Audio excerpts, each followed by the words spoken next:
जगजीत सिंह जी का ब्रह्मलीन होने का अज का दिन है 13 दसंबर। तो जदों असी किसी गुरु साहबान का ब्रह्मलीन का दिन ज्योति जोत का दिन मनाने या उस बारे सोचते हाँ तो साडा जिहड़ा ध्यान जिहड़ा है उन्होंने लाइफ वाल जाता है, हमेशा उन्होंने जीवन वाल जाता, उन्होंने सिक्ख्यावां वाल जाता। पहली गल क्योंकि बहुत सारे बच्चे ने छोटिया क्लासां दे सिख जिहड़ा सिक्खी का शब्द जिहड़ा कंसैप्ट पैदा होया जां गुरु नानक पातशाह तो असी जदों एक नवी विचारधारा दुनिया ते पैदा हुई जिन्हों सिख कहा गया जां सिखिज़म बाद दे विच उहदा नाम बनिया। सिख शब्द है सिखण तो, जिहड़ा सारी जिंदगी सिखदा है, कुछ ना कुछ धारण करता है, कुछ ना कुछ गुण लैंदा है, अवगुण छड्डदा है, उसनूं सिख आख्या गया। यही मर्यादा जिहड़ी सी वो साडे अगले सतगुरुआं ने पाली। इहदे विच कोई बहुते वड्डे सिद्धांत जे आखीए असीं तां ओह इस तरह नहीं बनाए जांदे।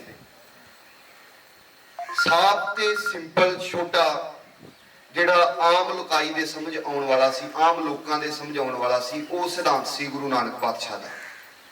ਉਹਦੇ ਵਿੱਚ सब तो वड्डी गल यही सी कि चंगे सिख बनना, सिख कोई भी बन सकता है। उन्होंने कोई भी किसी तरह की हदबंदी नहीं रखी। जिहड़ा सिखना चाहे, जिहड़ा ये चाहता है कि मैं जीवन दे विच मैं पूर्ण नहीं, मैनूं कुछ प्राप्ति करनी है, वो सिख है। तो ਉਹਦੇ ਵਿੱਚ बहुत सारा ਜਿਹੜਾ ਆ ਉਹਦਾ ਇਹ ਕਨਸੈਪਟ ਦਾ ਜਿਹੜਾ ਫਿਲਾਸਫੀ ਹੈ ਉਹ ਵਾਈਡ ਹੈ। ਤਾਂ ਅਸੀਂ ਇਸ ਸਾਰੇ ਸਿੱਖੀ ਜੀਵਨ ਨੂੰ ਜਾਂ ਗੁਰੂ ਨਾਨਕ ਪਾਤਸ਼ਾਹ ਤੋਂ ਲੈ ਕੇ ਇਹ ਸਾਰੀਆਂ ਚੀਜ਼ਾਂ ਵੇਖਦੇ ਹਾਂ। ਮੇਰੇ ਤੋਂ ਪਹਿਲਾਂ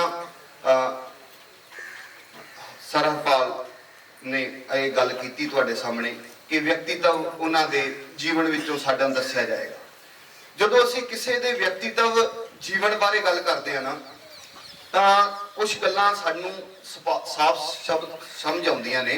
उन्हां दे विच सब तो वड्डी गल ये हुंदी है कि कोई भी महान व्यक्ति इस करके महान नहीं हुंदा कि उन्हें महान काम कीता है।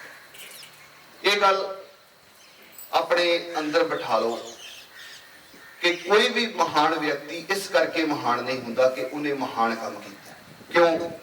क्योंकि महान काम कई बार कोई कायर जिहड़ा बड़ा बहादरी का काम कर दिंदा है, डरपोक जिहड़ा बड़ी बहादरी का काम कर दिंदा है, आलसी बंदा कोई इस तरह का काम कर जाता दुनिया दे विच। क्योंकि लाइफ बहुत लंबी है ना, कभी जिंदगी च इस तरह का काम कर दिंदा सी उहनूं महान नहीं कह सकते कि इहने बहुत महान काम कीता है। असल विच महान लोकां दी जिहड़ी पहचान है वो इत्थों बनदी है कि उन्हां दा हर दिन जिहड़ा चढ़दा है उहदे विच कीते होए छोटे छोटे काम जिहड़े ने उन्हां नूं ओह महान बनाउंदे। गुरु नानक पातशाह का जीवन असी बड़ी बार सुनिया जां इस गल नूं आपां वेख्या भी होएगा पेंटिंग्स दे विच। वो इस करके महान नहीं सन कि उन्होंने नरक भागो दीआं पूड़ियां दे विचों लहू कढ दिता होवेगा, जां सुमेर पर्वत ते चढ़ गए होणगे, जां मक्के मदीने चढ़ गए होणगे। इस तरह करके महान नहीं। उन्हां दा जीवन का हर स्टैप जिहड़ा है ना वो उन्नियां छोटियां छोटियां सिक्ख्यावां उन्हां नूं महान बनाउंदियां ने, जिहड़ियां सानूं जीवन जिउण दा ढंग दसदियां ने। इसे तरह ही असी सतगुरु जगजीत सिंह जी के जीवन में वेखते हैं। 1920 दे विच जदों उन्हां दा प्रकाश हुंदा है, 59 दे विच 1959 दे विच जदों वो गुरगद्दी दे उत्ते बैठते हैं, उस तो लैके 2012 तक ये एक पीरियड है 52-53 साल का। इस पीरियड दे विच असी उन्हां दे जीवन दीयां बहुत सारियां चीज़ां जिहड़ियां ने वो छोटियां छोटियां जिहड़ियां ने वो देख सकते हैं कि उन्होंने अपने आप नूं किस तरह इस संसार दे विच रिप्रजेंट किया। क्योंकि वो साडे नामधरियां दे सर्वश्रेष्ठ सन, उन्हां दे उत्ते एक जिम्मेवारी सी ते जिम्मेवारी का एहसास हर एक मनुख नूं होना चाहिए। ये उन्होंने अपने हर एक सिख नूं दस्सिया। जिम्मेवारी हुंदी की है, पहला एक शब्द है कि जिम्मेवारी हुंदी की है, फिर एक जिम्मेवारी का एहसास तुहानूं किस तरह होंदा है कि तुसीं इस समाज विच रहिंदे हो, तुसीं एक नागरिक हो, तुसीं इंडिया के नागरिक हो, भारत के नागरिक हो, तुहाड़ियां की जिम्मेवारियां बनदियां ने। कल नूं तुसीं समाज दे विच रहना है, तुसीं ਇੱਕ ਸੁਸਾਇਟੀ ਦੇ ਵਿੱਚ ਰਹੋਗੇ, ਹੋ ਸਕਦਾ ਤੁਸੀਂ ਜਿਹੜਾ ਹੈ ਤੁਹਾਡਾ ਇੱਥੋਂ ਚੱਲ ਕੇ ਹੋਰ ਕਿਸੇ ਦੇਸ਼ ਵਿੱਚ ਜਾਵੋ ਜਾਂ ਕਿਤੇ ਵੀ ਘੁੰਮੋ, ਕਿਤੇ ਵੀ ਫਿਰੋ, ਕਿਸੇ ਅਫਸਰੀ ਕਿਸੇ ਅਹੁਦੇ ਦੇ ਉੱਤੇ ਰਹੋ, ਤੁਹਾਡੀਆਂ ਜ਼ਿੰਮੇਵਾਰੀਆਂ ਕੀ ਹੁੰਦੀਆਂ ਨੇ, ਇਸ ਜ਼ਿੰਮੇਵਾਰੀਆਂ ਨੂੰ ਉਹਨਾਂ ਨੇ ਬੜੀ ਚੰਗੀ ਤਰ੍ਹਾਂ ਸਮਝਾਇਆ। ਉਹਨਾਂ ਦਾ ਜੀਵਨ ਸਾਰਾ ਇਹ ਚੀਜ਼ ਜਿਹੜੀ ਹੈ ਅਸੀਂ ਇਸ ਐਂਗਲ ਤੋਂ ਉਹਨਾਂ ਦੇ ਜੀਵਨ ਨੂੰ ਅਸੀਂ ਵਾਚ ਸਕਦੇ ਹਾਂ, ਦੇਖ ਸਕਦੇ ਹਾਂ। ਤੁਸੀਂ ਵੇਖੋ ਉਹਨਾਂ ਨੇ ਬੜੀ ਵੱਡੀ ਜ਼ਿੰਮੇਵਾਰੀ ਸੀ ਜਦੋਂ ਉਹ ਗੁਰਗੱਦੀ ਤੇ ਬੈਠੇ, ਪੰਥ ਨੂੰ ਸੰਭਾਲਣਾ।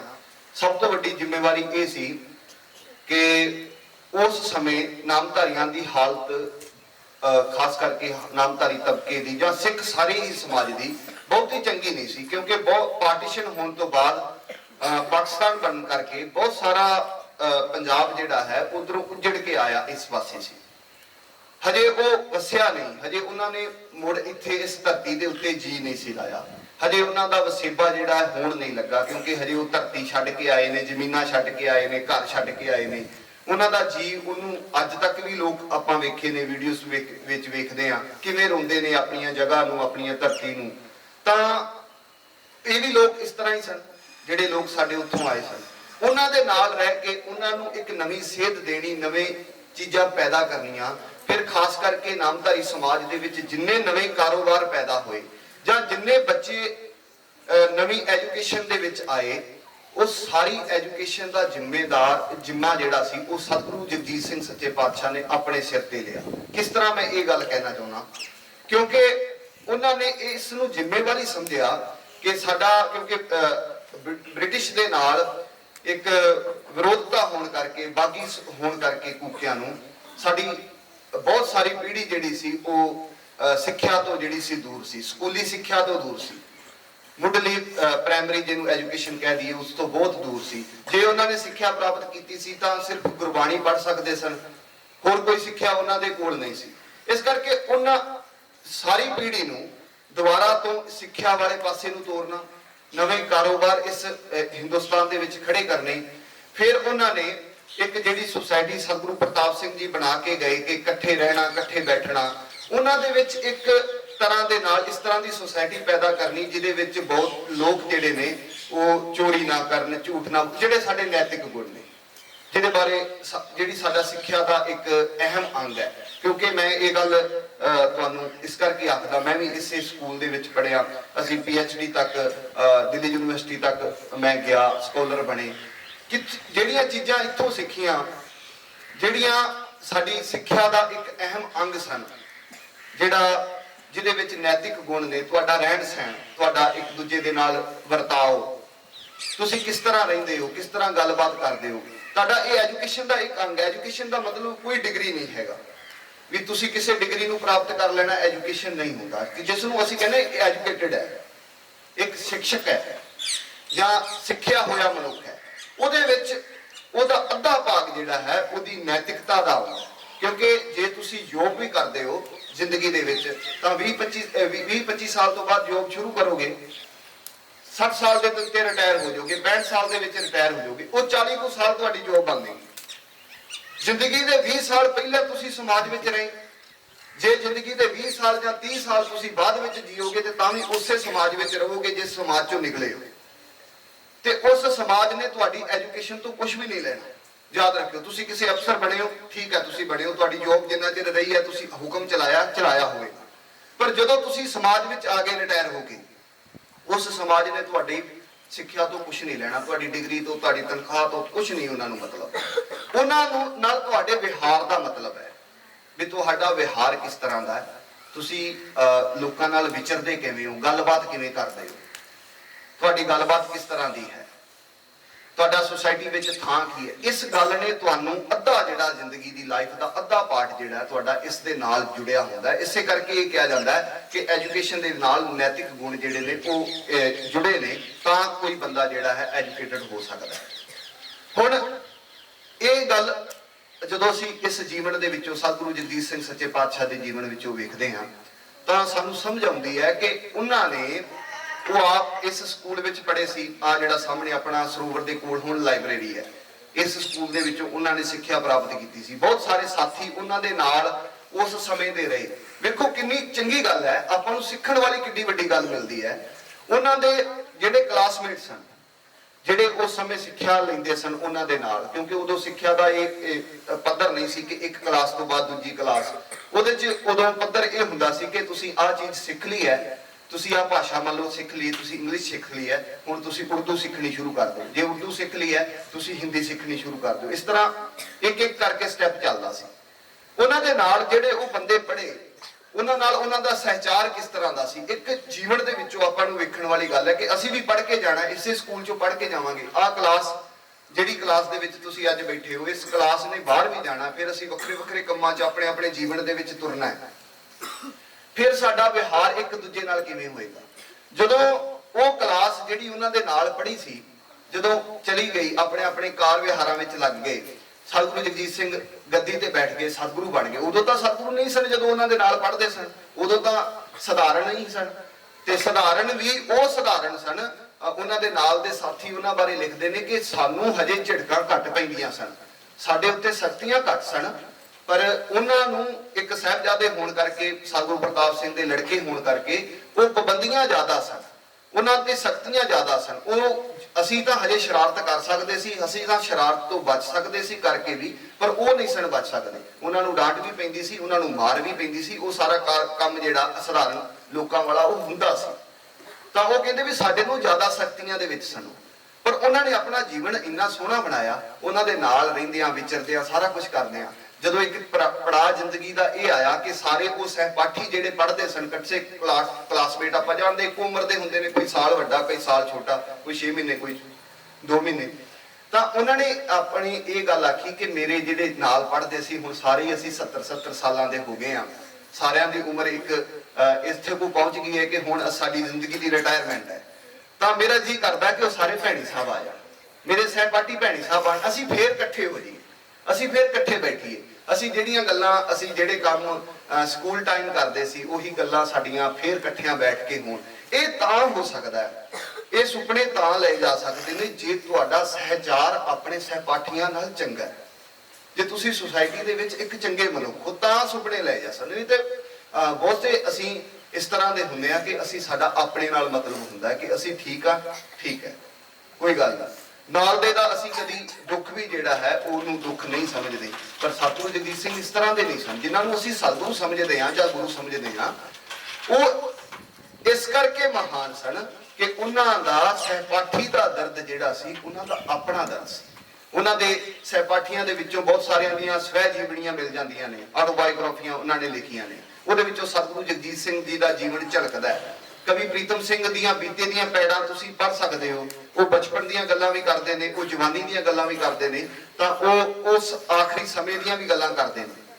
ਤਾਂ ਆਪਾਂ ਉਹਨਾਂ ਦੇ ਵਿੱਚੋਂ ਬਹੁਤ ਸਾਰੀਆਂ ਚੀਜ਼ਾਂ ਜਿਹੜੀਆਂ ਨੇ ਉਹ ਲੈ ਸਕਦੇ ਆ, ਉਹਨਾਂ ਦੇ ਜੀਵਨ ਦੇ ਵਿੱਚੋਂ ਸਿੱਖ ਸਕਦੇ ਆ। ਉਹ ਕਹਿੰਦੇ ਮੈਂ ਇੱਕ ਵਾਰੀ ਮੇਰਾ ਕੈਮਰਾ ਗਵਾਚ ਗਿਆ, ਕਵੀ ਪ੍ਰੀਤਮ ਸਿੰਘ ਕਹਿੰਦੇ ਮੇਰਾ ਕੈਮਰਾ ਗਵਾਚ ਗਿਆ ਤੇ ਮੈਨੂੰ ਬੜੀ ਇਸ ਗੱਲ ਦੀ ਟੈਨਸ਼ਨ ਹੋਈ ਵੀ ਕੈਮਰਾ ਪੈਸੇ ਹੁਣ, ਕਿਉਂਕਿ ਅੱਜ ਤਾਂ ਬਹੁਤ ਸਾਰੀਆਂ ਚੀਜ਼ਾਂ ਜਿਹੜੀਆਂ ਨੇ ਸਾਡੇ ਕੋਲ ਪ੍ਰਾਪਤ ਨੇ। ਜਿਹੜੇ ਟਾਈਮ ਦੀ ਇਹ ਗੱਲ ਚੱਲਦੀ ਪਈ ਹੈ, ਉਸ ਟਾਈਮ ਜਿਹੜਾ ਸੀ ਕੈਮਰਾ ਇੱਕ ਬੜੀ ਦੁਰਲੱਭ ਚੀਜ਼ ਸੀ। ਤਾਂ ਕਿਸੇ ਕੋਲ, ਕੋਈ ਵੱਡਾ ਬੰਦਾ ਉਹਦੇ ਕੋਲ ਕੈਮਰਾ ਹੁੰਦਾ ਸੀ, ਤੇ ਮੈਂ ਕੈਮਰਾ ਕਿਤੋਂ ਮੰਗਵਾਇਆ ਜਾਂ ਉਹਨੂੰ ਲਿਆ, ਤਾਂ ਉਹ ਕੈਮਰਾ ਮੇਰਾ ਗਵਾਚ ਗਿਆ। ਜਦੋਂ ਕੈਮਰਾ ਗਵਾਚ ਗਿਆ, ਉਹਦੀ ਮੈਨੂੰ ਟੈਨਸ਼ਨ ਤਾਂ ਹੋਣੀ ਸੀ।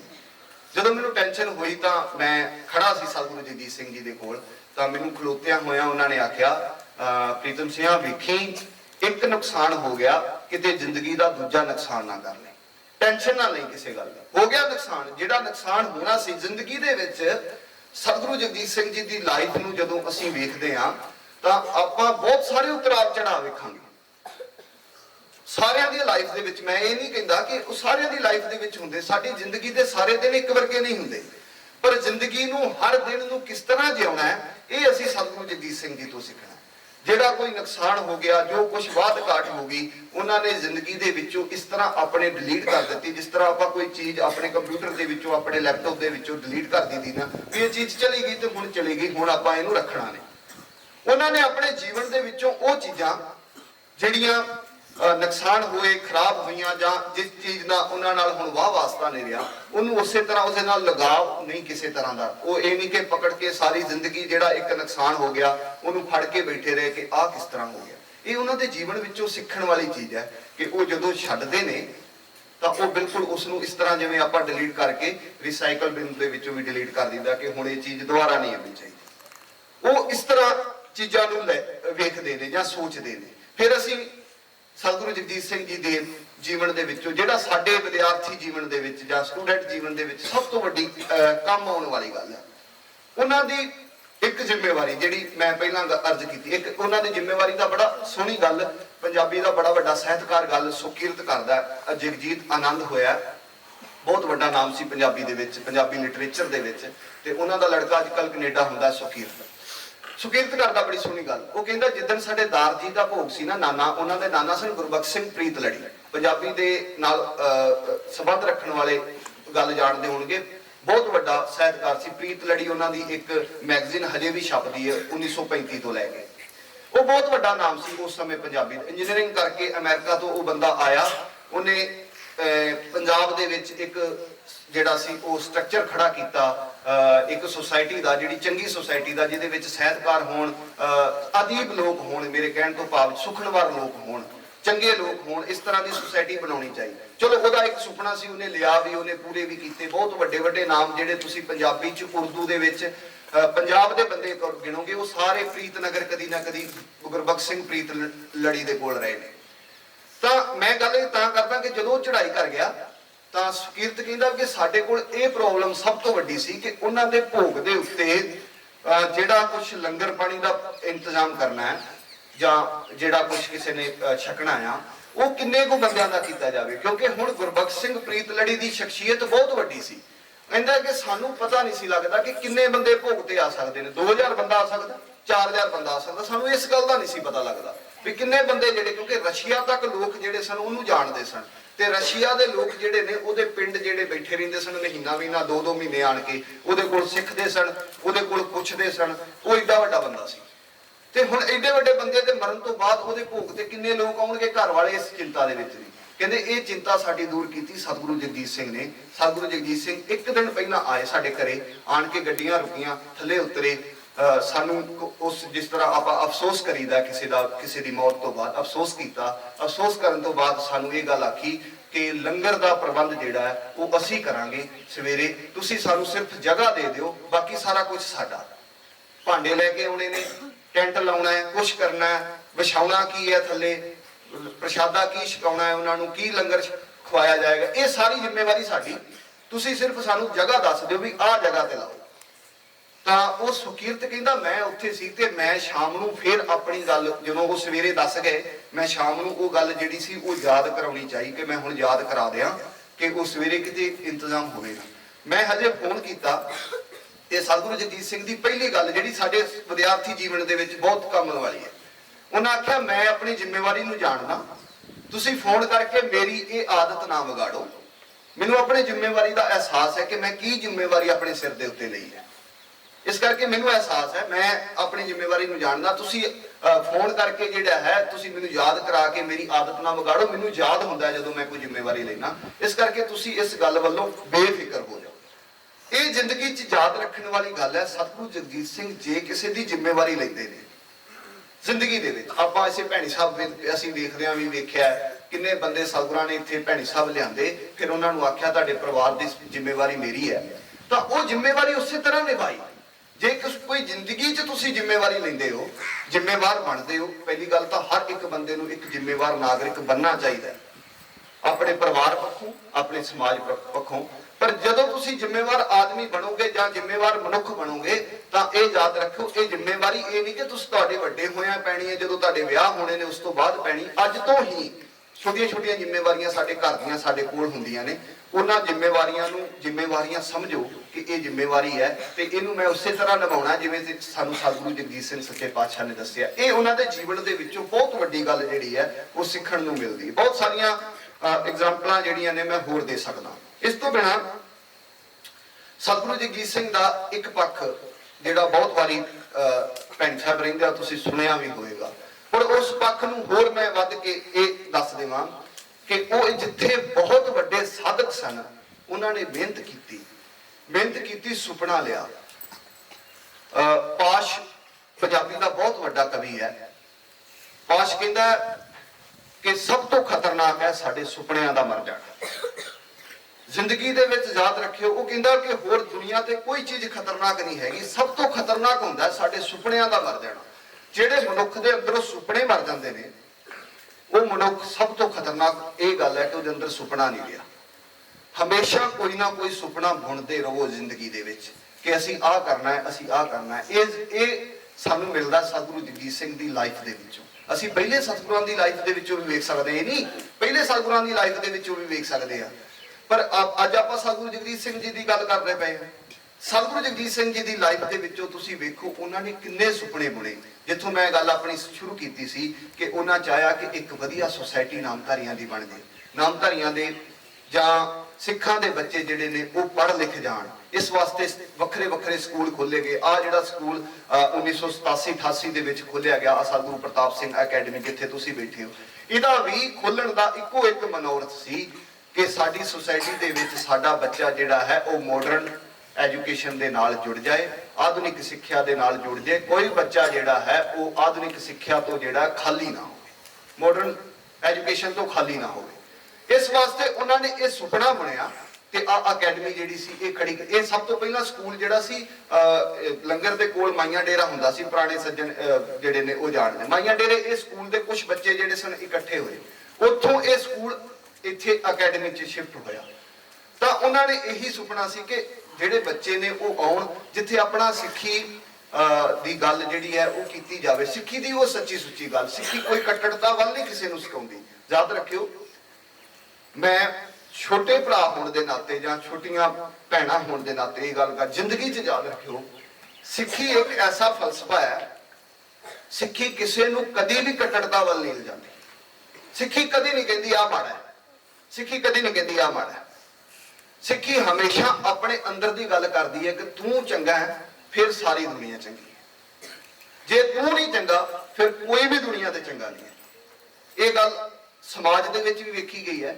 ਸਿੱਖੀ ਦੇ ਵਿੱਚ ਇਹ ਸਭ ਤੋਂ ਗੱਲ ਜਿਹੜੀ ਜ਼ਿਆਦਾ ਹੈ, ਗੁਰੂ ਨਾਨਕ ਪਾਤਸ਼ਾਹ ਤੋਂ ਲੈ ਕੇ ਸਾਰੇ ਸਤਿਗੁਰੂ ਸਾਹਿਬਾਨਾਂ ਨੇ ਸਾਨੂੰ ਸਮਝਾਈ ਹੈ। ਸਿੱਖੀ ਕਦੀ ਕਿਸੇ ਨੂੰ ਇਹ ਨਹੀਂ ਕਹਿੰਦੀ ਕਿ ਤੂੰ ਮਾੜਾ ਹੈ। ਜਾਤੀਗਤ ਦੂਸਰੀ ਵਿਰੋਧਤਾ, ਕਿਸੇ ਤਰ੍ਹਾਂ ਦੀ ਵਿਰੋਧਤਾ ਸਿੱਖੀ ਨਹੀਂ ਕਰਦਾ ਤੇ ਨਾ ਕਰੇਗੀ। ਜਿਹੜਾ ਕੋਈ ਇਸ ਤਰ੍ਹਾਂ ਦੀ ਗੱਲ ਤੁਹਾਨੂੰ ਪੜ੍ਹਾਵੇ ਜਾਂ ਸਿਖਾਵੇ, ਉਹਦੇ ਨਾਲ ਇੱਕ ਕੁਐਸਚਨ ਜ਼ਰੂਰ ਕਰਿਆ ਕਰੋ ਕਿ ਕਿਸ ਗੁਰੂ ਨੇ ਆਖਿਆ, ਕਦੋਂ ਆਖਿਆ ਕਿ ਫਲਾਣਾ ਬੰਦਾ ਮਾੜਾ। ਜਦੋਂ ਮਾਨਸ ਕੀ ਜਾਤ ਸਭਾ ਇੱਕ ਹੈ ਪਹਿਚਾਣ ਬੋ ਦੀ ਗੱਲ ਸਿੱਖੀ ਕਰਦੀ ਹੈ ਤਾਂ ਫਿਰ ਹੋਰ ਕੋਈ ਗੱਲ ਜਿਹੜੀ ਹੈ ਉਹ ਰਹਿ ਨਹੀਂ ਜਾਂਦੀ, ਹੋਰ ਦੁਨੀਆ ਦੀ ਕੋਈ ਗੱਲ ਨਹੀਂ ਰਹਿ ਜਾਂਦੀ। ਇਸ ਕਰਕੇ ਇਨਸਾਨ ਨੂੰ ਇਨਸਾਨ ਸਮਝਣਾ ਸਿੱਖੀ ਦੀ ਪਹਿਲੀ ਧਾਰਨਾ ਹੈ। ਤਾਂ ਅਸੀਂ ਇਸ ਜੀਵਨ ਨੂੰ ਵੇਖਦੇ ਹਾਂ। ਸਤਿਗੁਰੂ ਜਗਜੀਤ ਸਿੰਘ ਸੱਚੇ ਪਾਤਸ਼ਾਹ ਬਾਰ-ਬਾਰ ਇਹੀ ਗੱਲਾਂ ਜਿਹੜੀਆਂ ਨੇ ਉਹ ਕਰਦੇ ਨੇ। ਉਹ ਜਿਹੜੇ ਬੰਦਿਆਂ ਨੂੰ ਜਾਂ ਜਿਨ੍ਹਾਂ ਦੇ ਸੰਪਰਕ ਦੇ ਵਿੱਚ ਵੀ ਆਉਂਦੇ ਨੇ, ਵੇਖੋ ਉਹਨਾਂ ਦੇ ਸੰਪਰਕ ਵਿੱਚ ਉਹ ਵੀ ਲੋਕ ਆਉਂਦੇ ਨੇ ਜਿਹੜੇ ਰੱਬ ਨੂੰ ਨਹੀਂ ਮੰਨਦੇ, ਜਿਨ੍ਹਾਂ ਨੂੰ ਅਸੀਂ ਕਮਿਊਨਿਸਟ ਕਹਿੰਦੇ ਆ, ਕਾਮਰੇਡ ਕਹਿੰਦੇ ਆ। ਉਹਨਾਂ ਨੇ ਕਦੀ ਨਹੀਂ ਆਖਿਆ। ਇੱਥੇ ਖੁਰਸ਼ੀਦੀ ਜੀ ਰਹੇ ਨੇ, ਸ਼ਾਇਦ ਗੁਰੂ ਜੀ ਜਾਣਦੇ ਹੋਣਗੇ, ਸੁਰਜੀਤ ਖੁਰਸ਼ੀਦੀ ਬਹੁਤ ਵੱਡਾ ਨਾਮ ਹੈ। ਰਸ਼ੀਆ ਦਾ ਜਿੰਨਾ ਲਿਟਰੇਚਰ ਪੰਜਾਬੀ 'ਚ ਟ੍ਰਾਂਸਲੇਟ ਹੋਇਆ ਸਾਰਾ ਉਸ ਬੰਦੇ ਨੇ ਕੀਤਾ। ਜਿਹੜਾ ਕਲਾਸਿਕ ਲਿਟਰੇਚਰ ਜਿੰਨਾ ਟ੍ਰਾਂਸਲੇਟ ਹੋਇਆ ਸਾਰਾ ਉਸ ਬੰਦੇ ਨੇ ਕੀਤਾ। ਚੰਡੀਗੜ੍ਹ ਜਿਹੜੀ ਪੰਜਾਬ ਬੁੱਕ ਸ਼ੋਪ ਹੈ ਉਹਦੇ ਉੱਤੇ ਉਹਨਾਂ ਨੇ ਕੰਮ ਕੀਤਾ ਬਹੁਤ ਸਮਾਂ, ਲੰਬਾ ਸਮਾਂ। ਆਹ ਕੋਟ ਪਿੰਡ ਹੈ ਨਾਲ ਹੀ, ਉਹ ਪਿੰਡ ਹੁੰਦਾ ਸੀ। ਸਤਿਗੁਰੂ ਜਗਜੀਤ ਸਿੰਘ ਜੀ ਦੇ ਸੰਪਰਕ ਵਿੱਚ ਆਏ, ਇੱਥੇ ਭੈਣੀ ਸਾਹਿਬ ਲੈ ਆਂਦਾ, ਇੱਥੇ ਰੱਖਿਆ, ਹਰ ਤਰ੍ਹਾਂ ਦੀ ਸਹੂਲਤ ਦਿੱਤੀ। ਉਹਨਾਂ ਨੂੰ ਆਖਿਆ ਜੋ ਲੋੜ ਹੈ ਉਹ ਚਾਹੀਦਾ, ਕੁਛ ਨਹੀਂ ਸੀ ਭੈਣੀ ਸਾਹਿਬ ਉਹਨਾਂ ਨੂੰ। ਇਹ ਨਹੀਂ ਕਿ ਸਤਿਗੁਰੂ ਜਗਜੀਤ ਸਿੰਘ ਨੂੰ ਉਹਨਾਂ ਦੇ ਉਹ ਕੁਛ ਕਰਨਗੇ, ਉਹ ਲਿਖਣਗੇ ਭੈਣੀ ਸਾਹਿਬ ਬਾਰੇ ਜਾਂ ਕੂਕਿਆਂ ਬਾਰੇ, ਕੁਛ ਇਸ ਤਰ੍ਹਾਂ ਦੀ ਸੋਚ ਨਹੀਂ ਸੀ। ਸਿਰਫ ਇਹ ਸੀ ਕਿ ਇੱਕ ਬਹੁਤ ਵੱਡਾ ਬੰਦਾ, ਇਹਨੇ ਬਹੁਤ ਸੇਵਾ ਕੀਤੀ ਹੈ ਪੰਜਾਬੀ ਦੀ, ਪੰਜਾਬੀ ਲੋਕਾਂ ਦੀ ਬਹੁਤ ਸੇਵਾ ਕੀਤੀ ਹੈ। ਉਹਨਾਂ ਵਾਸਤੇ ਲਿਟਰੇਚਰ ਲਿਖ ਕੇ ਦਿੱਤਾ, ਉਹ ਲਿਟਰੇਚਰ ਜਿਹੜਾ ਇਹਨਾਂ ਦੇ ਆਉਣਾ ਨਹੀਂ ਸੀ, ਇਹਨਾਂ ਦੇ ਕੋਲ ਨਹੀਂ ਸੀ ਆਉਣਾ, ਤਾਂ ਇਸ ਕਰਕੇ ਉਹਦੀ ਸੇਵਾ ਕੀਤੀ। ਤੇ ਉਹ ਕਮਿਊਨਿਸਟ ਸੀ, ਉਹਦੇ ਕੋਲ ਆਉਣ ਵਾਲੇ ਲੋਕ ਵੀ ਕਮਿਊਨਿਸਟ ਸਨ। ਉਹ ਗੱਲਾਂ ਵੀ ਹਮੇਸ਼ਾ ਆਪਾਂ ਸਾਰੇ ਜਾਣਦੇ ਹਾਂ ਕਿ ਰੱਬ ਤੋਂ ਇਹ ਵਿਚਾਰਧਾਰਾ ਹੋ ਰਿਹਾ, ਉਹ ਵਿਚਾਰਧਾਰਾ ਹੋ ਰਿਹਾ, ਪਰ ਸਿੱਖੀ ਇਸੇ ਵਿਚਾਰਧਾਰਾ ਤੇ ਚੱਲਦੀ ਹੈ ਕਿ ਤੇਰੀ ਵਿਚਾਰਧਾਰਾ ਨੂੰ ਮੈਂ ਮੰਨਦਾ। ਹੁਣ ਗੁਰੂ ਤੇਗ ਬਹਾਦਰ ਪਾਤਸ਼ਾਹ ਦੀ ਸ਼ਹੀਦੀ ਸਿੱਖੀ ਜੀਵਨ ਦੇ ਵਿੱਚ ਇੱਕ ਸਾਨੂੰ ਮਿਸਾਲ ਹੈ ਤੇ ਇੱਕ ਗੱਲ ਸਾਨੂੰ ਹਮੇਸ਼ਾ ਦੱਸਦੀ ਹੈ ਕਿ ਜਿਨ੍ਹਾਂ ਦੇ ਜਨੇਊ ਲੱਥਦੇ ਸੀ ਉਹਨਾਂ ਵਾਸਤੇ ਅਸੀਂ ਕਹਿੰਦੇ ਹਾਂ ਉਹ ਸ਼ਹੀਦੀ ਹੋਈ, ਜਾਂ ਹਿੰਦੁਸਤਾਨ ਦੇ ਹਿੰਦੂ ਧਰਮ ਨੂੰ ਰੱਖਣ ਵਾਸਤੇ ਉਹ ਸ਼ਹੀਦੀ ਹੋਈ। ਇਸ ਤਰ੍ਹਾਂ ਅਸੀਂ ਗੱਲ ਕਰਦੇ ਹਾਂ।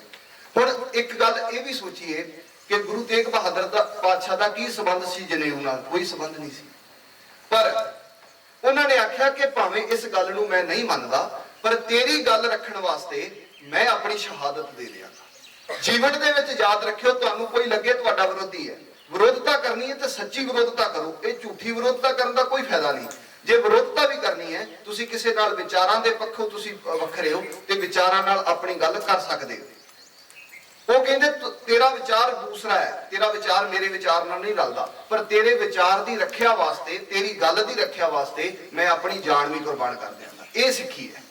ਭਾਵੇਂ ਕਿ ਤੇਰਾ ਵਿਚਾਰ ਮੇਰੇ ਨਾਲ ਨਹੀਂ ਮਿਲਦਾ, ਫਿਰ ਵੀ ਤੇਰੇ ਵਿਚਾਰ ਦੀ ਰੱਖਿਆ ਵਾਸਤੇ ਮੈਂ ਇਹ ਕੰਮ ਕਰਾਂਗਾ। ਸਤਿਗੁਰੂ ਜਗਜੀਤ ਸਿੰਘ ਜੀ ਦੇ ਨਾਲ ਅਸੀਂ ਉਹ ਬਹੁਤ ਸਾਰੇ ਲੋਕ ਉਹਨਾਂ ਦੇ ਜੀਵਨ ਦੇ ਨਾਲ ਜੀਵਨ ਦੇ ਵਿੱਚ ਵੇਖਦੇ ਹਾਂ, ਜਿਨ੍ਹਾਂ ਦੇ ਨੇੜੇ ਤੇੜੇ ਜਿਹੜੇ ਉਹਨਾਂ ਦੇ ਨੇੜੇ ਤੇੜੇ ਰਹੇ। ਕਵੀ ਪ੍ਰੀਤਮ ਸਿੰਘ ਹੁਰੀ ਬਹੁਤ ਲੰਬਾ ਸਮਾਂ ਸਤਿਗੁਰੂ ਜਗਜੀਤ ਸਿੰਘ ਜੀ ਦੇ ਨਾਲ ਰਹੇ, ਕਮਿਊਨਿਸਟ ਸਨ, ਪਰ ਸਤਿਗੁਰੂ ਜੀ ਬਹੁਤ ਪਿਆਰ ਕੀਤਾ, ਇੱਥੋਂ ਤੱਕ ਪਿਆਰ ਕੀਤਾ ਉਹਨਾਂ ਨੂੰ, ਇੱਥੋਂ ਤੱਕ ਸਤਿਗੁਰੂ ਸੱਚੇ ਪਾਤਸ਼ਾਹ ਕਹਿੰਦੇ ਵੀ ਕਵੀ ਜੀ ਜਦੋਂ ਤੁਸੀਂ ਨਹੀਂ ਮੈਨੂੰ ਦਿਸਦੇ ਤਾਂ ਮੈਨੂੰ ਇੰਝ ਲੱਗਦਾ ਵੀ ਹਨੇਰਾ ਹੀ ਹੋ ਗਿਆ। ਮਤਲਬ ਇੱਕ ਪਿਆਰ ਹੈ। ਤਾਂ ਉਹ ਹਮੇਸ਼ਾ ਹੀ ਇੱਕ ਬੰਦੇ ਦਾ ਸਤਿਕਾਰ, ਉਹ ਕਿਸੇ ਧਰਮ ਦਾ ਹੋਵੇ, ਕਿਸੇ ਜਾਤੀ ਦਾ ਹੋਵੇ, ਕਿਸੇ ਨਸਲ ਦਾ ਹੋਵੇ, ਇਸ ਤੋਂ ਉੱਚਾ ਉੱਠਦਾ ਜਦੋਂ ਮਨੁੱਖ, ਉਦੋਂ ਕੋਈ ਸਿੱਖ ਬਣਦਾ। ਤੇ ਯਾਦ ਰੱਖਿਓ, ਉਦੋਂ ਹੀ ਕੋਈ ਸਤਿਗੁਰੂ ਜਗਜੀਤ ਸਿੰਘ ਦੀ ਸਿੱਖਿਆ ਨੂੰ ਧਾਰਨ ਕਰ ਸਕਦਾ, ਉਸ ਤੋਂ ਪਹਿਲਾਂ ਨਹੀਂ ਧਾਰਨ ਕਰ ਸਕਦੇ ਅਸੀਂ, ਕਿਉਂਕਿ ਅਸੀਂ ਤਿਆਰ ਹੀ ਨਹੀਂ ਹੋਏ। ਜਦੋਂ ਤਿਆਰ ਹੋਵਾਂਗੇ ਉਦੋਂ ਹੀ, ਕਿਉਂਕਿ ਆਪਾਂ ਨੂੰ ਇਹ ਚੰਗੀ ਤਰ੍ਹਾਂ ਜਾਣਦੇ ਆ ਨਾ ਕਿ ਜਿਹੜਾ ਸਬਜੈਕਟ ਜਿਸ ਉਮਰ ਦੇ ਵਿੱਚ, ਜਿਸ ਕਲਾਸ ਦੇ ਵਿੱਚ ਪੜ੍ਹਿਆ ਜਾਣਾ, ਜਿਹੜਾ ਵਿਸ਼ਾ ਉਸੇ ਉਮਰ ਵਿੱਚ ਪੜ੍ਹਿਆ ਜਾ ਸਕਦਾ। ਜੇ ਉਸ ਤੋਂ ਪਹਿਲਾਂ ਅਸੀਂ ਉਹਦਾ ਯਤਨ ਕਰੀਏ ਤਾਂ ਉਹ ਸਾਡੇ ਤੋਂ ਕਈ ਵਾਰ ਖਰਾਬ ਹੁੰਦਾ, ਉਹ ਚੀਜ਼ ਜਿਹੜੀ ਹੈ ਸਾਡੀ ਪਕੜ ਦੇ ਵਿੱਚ ਜਿਹੜੀ ਹੈ ਉਹ ਨਹੀਂ ਆਉਂਦੀ। ਇਸ ਤਰ੍ਹਾਂ ਤੁਸੀਂ ਜੀਵਨ ਜੀਓ, ਸੁਸਾਇਟੀ ਦੇ ਵਿੱਚ ਤੁਸੀਂ ਇੱਥੋਂ ਨਿਕਲ ਕੇ ਜਾਣਾ, ਵਿਚਰਨਾ, ਬਹੁਤ ਲੰਬਾ ਸਮਾਂ ਇਸ ਸਕੂਲ 'ਚ ਬਹੁਤ ਥੋੜਾ ਸਮਾਂ ਰਹਿਣਾ, ਬਹੁਤਾ ਸਮਾਂ ਤੁਸੀਂ ਇਸ ਸਮਾਜ ਵਿੱਚ ਰਹਿਣਾ ਜਿਹੜਾ ਬਾਹਰ ਸਮਾਜ ਹੈ, ਤੇ ਉਹਦੀ ਆਪਣੀ ਇੱਕ ਮਰਿਆਦਾ ਹੈ। ਉਹ ਆਪਣੇ ਤਰ੍ਹਾਂ ਨਾਲ ਇੱਕ ਸਮਾਜ ਚੱਲਦਾ ਹੈ। ਉਸ ਸਮਾਜ ਵਿੱਚ ਰਹਿੰਦਿਆਂ ਵਿਚਰਦਿਆਂ ਹਮੇਸ਼ਾ ਤੁਹਾਡੇ ਅੰਦਰ ਜਿਹੜੀ ਹੈ ਉਹ ਐਜੂਕੇਸ਼ਨ ਦੇ ਨਾਲ ਜਿਹੜੇ ਨੈਤਿਕ ਗੁਣ ਨੇ ਉਹਨਾਂ ਨੇ ਤੁਹਾਡਾ ਸਾਥ ਦੇਣਾ। ਤੇ ਸਤਿਗੁਰੂ ਜਗਜੀਤ ਸਿੰਘ ਸੱਚੇ ਪਾਤਸ਼ਾਹ ਦਾ ਸਕੂਲ ਖੋਲਣ ਦਾ ਜਿਹੜਾ ਮੋਟਿਵ ਹੈ, ਸਕੂਲ ਖੋਲਣ ਦਾ ਮੰਤਵ ਜਿਹੜਾ ਉਹ ਹਮੇਸ਼ਾ ਹੀ ਇਹ ਸੀ ਕਿ ਇੱਕ ਚੰਗੀ ਸੁਸਾਇਟੀ, ਜਿਹੜੇ ਬੱਚੇ ਪੜ੍ਹ ਕੇ ਨਿਕਲਣਗੇ, ਐਜੂਕੇਟ ਹੋਣਗੇ, ਉਹ ਇੱਕ ਚੰਗੀ ਸੁਸਾਇਟੀ ਜਿਹੜੀ ਹੈ ਆਪਣੇ ਸਮਾਜ ਵਿੱਚ, ਆਪਣੇ ਦੇਸ਼ ਵਿੱਚ, ਆਪਣੇ ਰਾਜ ਵਿੱਚ ਉਹ ਇੱਕ ਚੰਗੀ ਜਿਹੜੀ ਸੁਸਾਇਟੀ ਹੈ ਉਹ ਬਣਾ ਸਕਣ। ਇਸ ਵਾਸਤੇ ਅਸੀਂ ਯਤਨ ਕਰਨੇ ਨੇ। ਸਤਿਗੁਰੂ ਜਗਜੀਤ ਸਿੰਘ ਦੀ ਇਹ ਸਿੱਖਿਆ ਜਿਹੜੀ ਹੈ ਧਾਰਨ ਕਰਨੀ ਹੈ। ਤੇ ਲਾਸਟ ਗੱਲ ਜਿਹੜੀ ਹੈ ਮੈਂ ਉਹ ਇਹ ਕਹਿ ਦੇਣਾ ਕਿ ਉਹਨਾਂ ਨੇ ਆਪਣੀ ਜ਼ਿੰਦਗੀ ਦੇ ਵਿੱਚ ਬਹੁਤ ਮਿਹਨਤ ਕੀਤੀ ਹੈ। ਮਿਹਨਤ ਵੱਲੋਂ, ਮਿਹਨਤ ਤੋਂ ਕੋਈ ਵੀ ਚੀਜ਼ ਬਿਨਾਂ ਪ੍ਰਾਪਤ ਨਹੀਂ ਹੁੰਦੀ। ਭਾਈ ਗੁਰਦਾਸ ਜੀ ਦੀ ਵਾਰ ਦਾ ਸ਼ਬਦ ਹੈ ਗੁਰੂ ਨਾਨਕ ਪਾਤਸ਼ਾਹ ਵਾਸਤੇ। ਉਹ ਕਹਿੰਦੇ ਨੇ ਰੇਤ ਆਹਾਰ ਕਰ, ਰੋੜਾਂ ਦੀ ਗੁਰ ਕਰੀ ਵਿਛਾਈ, ਭਾਰੀ ਕਰੀ ਤਪੱਸਿਆ। ਇਹ ਮਿਹਨਤ ਹੈ। ਜਦੋਂ ਤੁਸੀਂ ਕਿਸੇ ਪਾਸੇ ਨੂੰ ਤੁਰਦੇ ਹੋ ਉਦੋਂ ਮਿਹਨਤ ਹੈ। ਜਿੰਨਾ ਚਿਰ ਤੁਸੀਂ ਇਹ ਮਿਹਨਤ ਨਹੀਂ ਕਰਦੇ ਉਹਨਾਂ ਚਿਰ ਵੱਡਾ ਭਾਗ, ਜਿਹੜੀ ਅਗਲੀ ਗੱਲ ਹੈ ਨਾ, ਉਹਨਾਂ ਚਿਰ ਤੁਹਾਡੇ ਕੋਈ ਭਾਗ ਜਿਹੜੇ ਨੇ, ਕੋਈ ਚੀਜ਼ ਜਿਹੜੀ ਹੈ ਉਹ ਪ੍ਰਾਪਤੀ ਨਹੀਂ ਹੋ ਸਕਦੀ ਜਿੰਨਾ ਚਿਰ ਇਹ ਮਿਹਨਤ ਨਹੀਂ ਹੁੰਦੀ। ਤਾਂ ਮਿਹਨਤ ਵਾਲਾ ਪੱਖ ਜਿਹੜਾ ਸਤਿਗੁਰੂ ਜਗਜੀਤ ਸਿੰਘ ਜੀ ਦਾ, ਤੁਸੀਂ ਉਹ ਵੇਖੋਗੇ ਉਹਨਾਂ ਨੇ ਹਰ ਖੇਤਰ ਵਿੱਚ, ਜੇ ਉਹਨਾਂ ਨੇ ਬੱਚਿਆਂ ਦੇ ਖੇਡਾਂ ਵਾਲੇ ਪਾਸੇ ਤੁਰੇ ਤਾਂ ਆਪਾਂ ਸਾਰੇ ਜਾਣਦੇ ਹਾਂ ਕਿ ਹਾਕੀ ਦੀ ਨਾਮਧਾਰੀਆਂ ਦੀ ਹਾਕੀ ਕਿੱਥੋਂ ਤੱਕ ਪਹੁੰਚਾਈ। ਉਹਦੇ ਪਿੱਛੇ ਮਿਹਨਤ ਕੀ ਸੀ ਕਿ ਦਿਨ ਰਾਤ ਇਹੀ ਗੱਲ ਜਿਹੜੀ ਸੀ ਉਹਨਾਂ ਦੇ ਅੰਦਰ ਸੀ ਕਿ ਬੱਚੇ ਖੇਡਣੇ ਚਾਹੀਦੇ ਨੇ, ਬੱਚੇ ਆਪਣੇ ਬਾਣੇ 'ਚ ਖੇਡਣੇ ਚਾਹੀਦੇ ਨੇ, ਬੱਚੇ ਸਿੱਖੀ ਨੂੰ ਰਿਪਰੈਜ਼ੈਂਟ ਕਰਨ ਦੁਨੀਆ ਦੇ ਲੈਵਲ ਦੇ ਉੱਤੇ, ਦੁਨੀਆ ਦੇ ਗਰਾਊਂਡਾਂ ਦੇ ਵਿੱਚ ਪਤਾ ਲੱਗੇ ਕਿ ਕਛਹਿਰੇ ਤੇ ਪੱਗਾਂ ਬੰਨ ਕੇ ਵੀ ਖੇਡਿਆ ਜਾ ਸਕਦਾ ਹੈ। ਇਹ ਸਤਿਗੁਰੂ ਜਗਜੀਤ ਸਿੰਘ ਦਾ ਵੱਡੀ ਪ੍ਰਾਪਤੀ ਹੈ ਦੁਨੀਆ ਦੇ ਵਿੱਚ ਕਿ ਗਰਾਊਂਡ, ਇੰਟਰਨੈਸ਼ਨਲ ਗਰਾਊਂਡਾਂ ਦੇ ਵਿੱਚ ਪੱਗਾਂ ਬੰਨ ਕੇ ਤੇ ਕਛਹਿਰੇ ਪਾ ਕੇ ਮੁੰਡੇ ਜਿਹੜੇ ਸਨ ਉਹ ਖੇਡ ਗਏ, ਹਾਕੀ ਖੇਡ ਗਏ।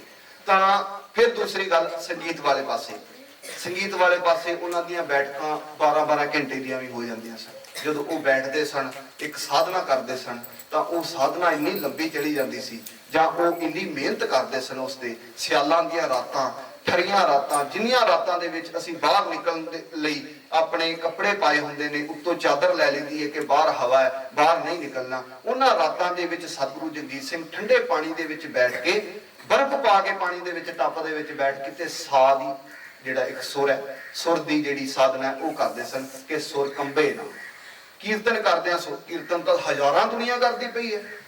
ਜਿਹੜੇ ਕਦੀ ਰਿਆਜ਼ ਨਹੀਂ ਕਰਦੇ ਉਹ ਵੀ ਕੀਰਤਨ ਕਰੀ ਜਾਂਦੇ ਨੇ, ਪਰ ਸਤਿਗੁਰੂ ਜਗਜੀਤ ਸਿੰਘ ਕਦੀ ਵੀ ਨਹੀਂ ਸਰ ਕਰਨਾ, ਪਰ ਉਹਦੇ ਵਾਸਤੇ ਮਿਹਨਤ ਇਹ ਕਰਨੀ ਹੈ ਕਿ ਉਹਦੇ ਜਿਹੜਾ ਸਾਡਾ ਸੁਰ ਹੈ ਉਹ ਕਿਤੇ ਕੰਬੇ ਨਾ, ਉਹ ਸੁਰ ਕੰਬੇ ਨਾ। ਇਸੇ ਕਰਕੇ ਉਹਨਾਂ ਨੇ ਆਪਣੇ ਬੱਚਿਆਂ ਨੂੰ ਵੀ ਮਿਹਨਤ, ਜਿਹੜੇ ਬੱਚੇ ਸੰਗੀਤ ਸਿੱਖਦੇ ਸਨ ਉਹਨਾਂ ਨੂੰ ਵੀ ਮਿਹਨਤ ਕਰਨ ਵਾਸਤੇ ਵੱਖ-ਵੱਖ ਉਸਤਾਦਾਂ ਦੇ ਕੋਲ, ਬਹੁਤ ਵੱਡੇ ਉਸਤਾਦਾਂ ਦੇ ਕੋਲ ਗੁਰੂ ਜੀ ਨੇ ਅਸੀਂ ਵੇਖਿਆ ਆਪਣੇ ਸਮੇਂ ਦੇ ਵਿੱਚ, ਜਦੋਂ ਗੁਰੂ ਜੀ ਨੂੰ ਲੈ ਕੇ ਇੱਥੇ ਸ੍ਰੀ ਭੈਣੀ ਸਾਹਿਬ ਸਤਿਗੁਰੂ ਜਗਜੀਤ ਸਿੰਘ ਸੱਚੇ ਪਾਤਸ਼ਾਹ ਆਏ, ਬਹੁਤ ਸਾਰੇ ਬੱਚੇ, ਬਹੁਤ ਸਾਰੇ ਸਿਖਿਆਰਥੀਆਂ ਨੂੰ ਇਹਨਾਂ ਤੋਂ ਸਿਖਾਇਆ। ਤਾਂ ਉਹਨਾਂ ਦਾ ਹਮੇਸ਼ਾ ਹੀ ਇਹ ਚੀਜ਼ ਰਹੀ ਕਿ ਮਿਹਨਤ ਵੱਲੋਂ ਕੋਈ ਕਸਰ ਨਾ ਰਹੇ, ਜ਼ਿੰਦਗੀ 'ਚ ਮਿਹਨਤ ਵੱਲੋਂ ਕੋਈ ਕਸਰ ਨਾ ਰਹੇ। ਇਹ ਉਹਨਾਂ ਦਾ ਬਹੁਤ ਵੱਡਾ ਸੰਦੇਸ਼ ਸੀ। ਅੱਜ ਜਦੋਂ ਅਸੀਂ ਉਹਨਾਂ ਦੀ ਲਾਈਫ ਬਾਰੇ ਅੱਜ ਬ੍ਰਹਮਲੀਨ ਹੋਣ ਦੇ ਸਮੇਂ ਦੇ ਵਿੱਚ ਵੇਖਦੇ ਹਾਂ ਤਾਂ ਇਹੀ ਚੀਜ਼ ਵੇਖਣ ਵਾਲੀ ਹੈ। ਉਹਨਾਂ ਨੇ ਆਪਣੀ ਜ਼ਿੰਦਗੀ 'ਚ ਕਦੇ ਜ਼ਿੰਮੇਵਾਰੀ ਤੋਂ ਨਹੀਂ ਭੱਜੇ। ਆਪਣੀ ਜ਼ਿੰਦਗੀ ਦੇ ਵਿੱਚ ਉਹਨਾਂ ਨੇ ਕਦੀ ਵੀ ਉਹ ਕੰਮ ਨਹੀਂ ਕੀਤਾ ਜਿਸ ਨੂੰ ਅਸੀਂ ਕਹੀਏ ਕਿ ਅਧੂਰਾ ਜਾਂ ਅੱਧਾ ਜਿਹਾ ਜਾਂ ਥੋੜਾ ਜਿਹਾ ਕਰ ਲਿਆ ਬਸ ਹੁਣ ਛੱਡ ਦਿੱਤਾ, ਇੰਨਾ ਕੁ ਹੋ ਗਿਆ। ਅਸੀਂ ਬਹੁਤ, ਕਿਉਂਕਿ ਮੈਂ ਵੀ ਸਟੂਡੈਂਟ ਹਾਂ, ਮੈਂ ਵੀ ਇਹ ਗੱਲ ਜਾਣਦਾ ਕਿ ਆਪਾਂ ਬਹੁਤੀ ਵਾਰੀ ਇਹ ਸੋਚਦੇ ਹਾਂ ਕਿ ਸਾਨੂੰ ਪੇਪਰ ਦੇ ਵਿੱਚ ਸਿਰਫ ਆ ਹੀ ਆਉਣਾ ਤੇ ਆਪਾਂ ਆਹੀ ਯਾਦ ਕਰਨਾ। ਇਹ ਫਿਰ ਹੌਲੀ ਹੌਲੀ ਸਾਡੇ ਜੀਵਨ 'ਚ ਚਲਾ ਜਾਂਦਾ। ਜੀਵਨ 'ਚ ਵੀ ਅਸੀਂ ਇਹ ਕਹਿੰਦੇ ਵੀ ਇੰਨਾ ਕੁ ਕਰ ਲੈਂਦੇ ਹਾਂ ਬਸ, ਫਿਰ ਇੰਨੀ ਕੁ ਸਾਡਾ ਹੋ ਜਾਏਗਾ। ਪਰ ਇਹ ਚੀਜ਼ ਜ਼ਿੰਦਗੀ ਦੇ ਵਿੱਚ ਵੀ ਉਹਨਾਂ ਨੇ ਨਹੀਂ ਲਿਆਂਦੀ। ਕੰਮ ਕਰਨਾ ਪ੍ਰੋਪਰ ਕਰਨਾ, ਬਿਲਕੁਲ ਸਹੀ ਕਰਨਾ। ਉਹਦੇ ਵਾਸਤੇ ਆਖਰੀ ਜਿਵੇਂ ਉਹ ਕਹਿੰਦੇ 100% ਆਪਣਾ ਦੇਣਾ, ਉਹ 100% ਸਮਾਂ ਵੀ ਦੇਣਾ, ਮਿਹਨਤ ਵੀ ਉਹ 100% ਦੇਣੀ। ਇਹ ਸਤਿਗੁਰੂ ਜਗਜੀਤ ਸਿੰਘ ਜੀ ਨੇ ਹਮੇਸ਼ਾ ਹੀ ਆਪਣੇ ਜੀਵਨ ਦੇ ਵਿੱਚ ਸਾਨੂੰ ਸਿਖਾਇਆ, ਆਪਣੇ ਬੱਚਿਆਂ ਨੂੰ ਸਿਖਾਇਆ।